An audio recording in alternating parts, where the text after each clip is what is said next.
Шамигулов писал в газетах тех дней: революционный совет Башкортостана своими действиями не отличался от прежнего ШУРО и башкирского правительства. Наконец, 30 марта 1918 года оренбургские власти объявили о распуске Временного революционного совета Башкортостана. Даже большевистская платформа их не спасла, поскольку они выступали за автономию, хотя советскую, но тем не менее, вот эти оренбургские коммунисты, которые занимали левацкую позицию по национальному вопросу, эту бухаринскую мы обычно говорим, вот решили распустить, вот даже ВРСБ. Бахтигарей Шафиев, делегированный в Москву в Наркомат по делам национальностей, также не достиг успеха. Проект советской автономии Башкортостана потерпел поражение, разбившись о рифы нового детища национал-коммунистов под названием Татаро-Башкирская республика.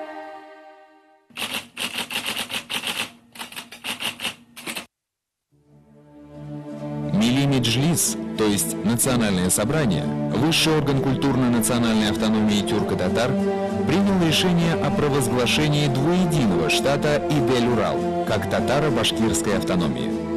Была организована коллегия по осуществлению Урало-Волжского штата. По существу, потом коллеги стали там, верховодить именно просоветски настроенные татарские деятели. Султангалиев, потом это известный татарский революционер Мулланур Вахитов, Галимжан Ибрагимов и другие. И они выдвинули противовес проекту Идель-Уральского штата положение о создании совместной татаро-башкирской советской республики. По совету Ленина татарский большевик Мулланур Вахитов, председатель Башкирского областного совета Шариф Манатов, а также писатель и активист движения тюрко-татар Галимджан Ибрагимов создали мусульманский комиссариат при Сталине, то есть при Наркомнадзе. Они-то и выработали проект о татаро-башкирской автономии на советской платформе. Декрет о татаро-башкирской советской республике, 22 марта 1918 года. Территория Южного Урала и Среднего Поволжья объявляется Татаро-Башкирской Советской Республикой Российской Советской Федерации. При определении границ в основу кладется проект, разработанный башкирскими и татарскими революционными организациями: вся Уфимская губерния, башкирская часть Оренбургской губернии, Казанская губерния за исключением Чувашско-Черемисской части, а также прилегающие части Пермской, Вятской, Симбирской и Самарской губернии. Нарком по делам национальностей Иосиф Джугашвили Сталин, комиссар по делам мусульман Средней России Мулланур Вахитов, члены комиссариата Шариф Манатов, Галимджан Ибрагимов. Не все, однако, согласились с проектом Татаро-Башкирской Советской Республики, ведь первоначальный проект предусматривал татаро-башкирскую автономию на буржуазно-демократических началах, так называемый штат Идель-Урал. Собственный проект Татаро-Башкирской Советской Республики и был контрмерой против детища казанских националистов. Таким образом, тюрко-татарские национал-коммунисты пытались выбить почву из-под ног тюрко-татарских же национал-демократов, которые вовсе не собирались присоединять свой штат Идель-Урал к Советской Республике. Национал-демократы во главе с Ильясом Алкиным окопались в пригороде Казани, районе Булак. Там они 1 марта 1918 года провозгласили штат Идель-Урал. Территория штата охватывала лишь предместье Казани, поэтому он вошел в историю под названием «Забулачные республики». Руководители республики смело заявляли большевикам: «Если вы имеете намерение вмешиваться в наши внутренние дела, то знайте, что за нами миллион штыков». Алкин был одновременно и руководителем военного мусульманского ШУРО, мощной военной организации тюрко-татар. Харби ШУРО было организовано в апреле 1918 года. Окончательно состав Харби ШУРО сформировался уже летом того же года. Значит, Харби ШУРО — это военный совет, да, если перевести на русский язык. Главная его цель состояла в том, чтобы организовать из солдат-мусульман отдельные части, как внутри России, так и на действующем фронте. Фактически Харби ШУРО — это было военное подразделение Милли Идара, это национальное собрание, которая, в общем-то, главной целью перед собой ставила организация всеобщего мусульманского движения для решения целого ряда вопросов. И среди ключевых, скажем, проблем была организация национальной культурной автономии мусульман внутренней России. В общей сложности Харби-Шуро удалось поставить под свой контроль порядка 120 тысяч штыков. Это огромная, на самом деле, военная сила, которая могла диктовать условия любой власти, неважно, кто стоял перед временем у руля. Однако угрозы руководителей Забулачной республики оказались пустым звуком. При первом же серьезном наступлении Красной гвардии в конце марта войска военного Шуро сдались без боя. Штат Идель-Урал был ликвидирован без малейшего кровопролития. Гарнизонные части в Казани, в Оренбурге, в Уфе, они были постепенно распущены теми же большевиками, и в этой ситуации Харби-Шуро ничего не сумела сделать.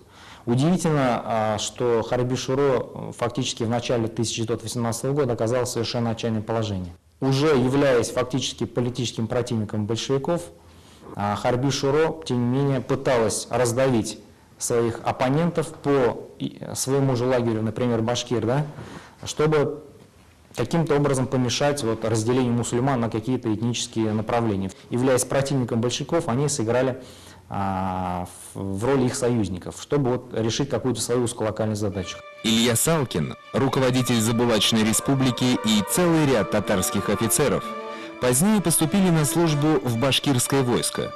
Так как именно в Башкирии делалась история, выковывалось будущее Российской Федерации. Однако проект Татаро-Башкирской Советской Республики подвергся яростной атаке со стороны местных большевиков, которые, игнорируя решение Центрального комитета и конкретно Сталина, выступали против идеи национальной автономии вообще и татаро-башкирской в особенности. Председатель Казанского губисполкома Грасис и все тот же Галишин Игулов заявили, что автономия является попустительством национальной буржуазии. Башкирские деятели по вопросу Татаро-Башкирской Советской Республики разделились.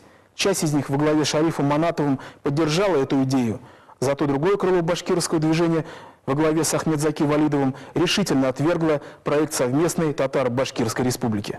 Вот это положение, оно фактически не было претворено в жизнь по многим причинам. Во-первых, я уже говорил, лидеры башкирского движения выступили против этого положения.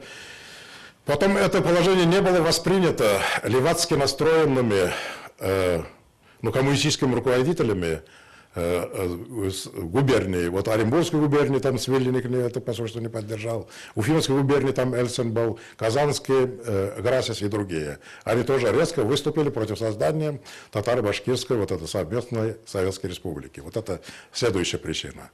Ну и, наконец, там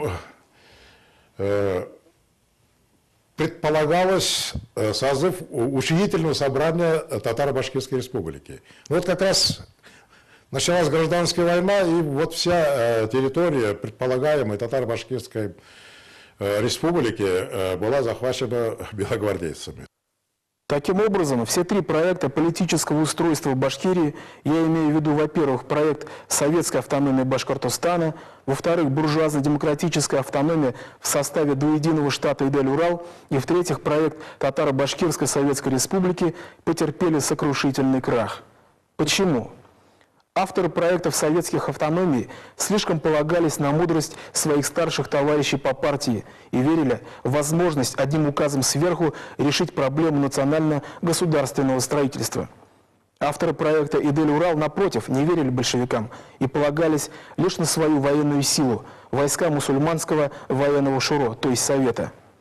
Но когда дело дошло до реальных военных действий, лидеры штата Идель-Урал проявили малодушие.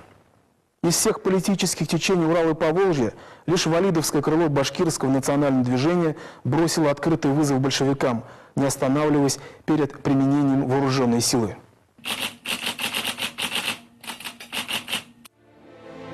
Резонанс, вызванный решениями башкирского учредительного Курултая, был настолько сильным, что, несмотря на последующий арест башкирского правительства, на местах начался стихийный и почти никем не управляемый процесс структуризации органов власти башкирской автономии, даже на территориях, не входивших в состав предполагаемой автономии в пределах Малой Башкирии, в том числе и на территории Уфимской губернии.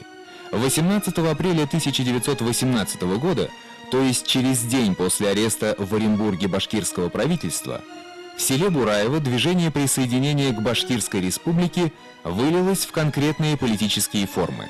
Бураевский Башкирский национальный совет Шура провозгласил территорию своей и 7 соседних властей Бураевским башкирским автономным районом, входившим в состав Башкирской республики на правах Бураевского кантона. В стране фактически шла гражданская война. Диктатуре пролетариата был необходим хлеб, поэтому большевики ввели продовольственную развёзку, то есть изъятие у крестьян продукта их труда. Им оставлялся необходимый для полуголодного существования минимум, а излишки реквизировались.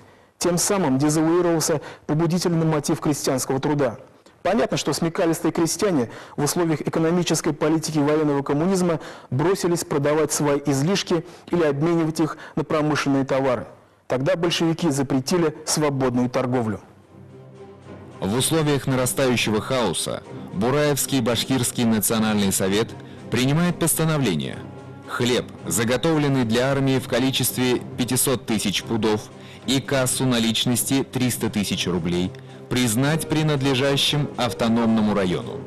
Большевистская газета «Вперед» возмущенно писала: «Это бесцеремонное покушение автономных бураевских башкир на государственный хлеб и деньги грозит неисполнением со стороны губернии общегосударственного февральского наряда, так как именно Бураевская волость должна была дать наибольшее количество хлеба, и на нее в этом отношении возлагались наибольшие надежды. Губернский исполком Совдепа постановил послать в автономный район усиленный вооруженный наряд». Идейными руководителями Бураевского восстания были башкир-вотчинник Шарафи Хамидов из Бураева и бывший депутат Первой Государственной Думы Сахибзада Максюдов из Дюртюлей. Эти враги народа подстрекали к мятежу коренные башкирские деревни, такие как Манчарово в Берском уезде, тем, что будто большевики придут громить мечети и уничтожать религию. В результате подстрекательства в деревне Бураево возникла вооруженная группа, которая решила сражаться против большевиков. Газета «Кюраж», 4 апреля 1918 года. В Москве были обеспокоены событиями в Бураево. Комиссар по продовольствию РСФСР Цурюпа отбивал в Уфу телеграммы: «Прошу вас употребить все меры для локализации выступлений бураевцев и мысово-челнинцев, не останавливаясь ни перед чем. Никаких соглашений с дезорганизаторами-предателями. Посылайте отряды, арестуйте руководителей, предавайте их строжайшему суду». В начале марта в Бураево прибыл отряд Красной гвардии. Однако ввиду недостатка сил вернулся обратно в Бирск. Тогда было вызвано подкрепление из Уфы. И вот 27 марта Бураево было окружено советскими войсками, и мятеж после недолгого сопротивления был подавлен. Бураевское движение было знаковым явлением по ряду причин. Во-первых, это было первым восстанием крестьян в Уфимской губернии. Во-вторых, оно стало прецедентом самоопределения башкир Уфимской губернии, то есть территории, не входившей в состав Малой Башкирии, наглядно продемонстрировав желание башкир названной губернии присоединиться к Башкирской республике. В-третьих, Бураевское восстание обнаружило мощный потенциал, заключенный в идее самоопределения башкирского народа. Всем этим не могли похвастать ни движение за советскую татаро-башкирскую республику, ни движение за штат Идель-Урал. Таким образом, к весне 1918 года из национальных движений Урала по Волжье реальной силой обладали только казаки и башкиры.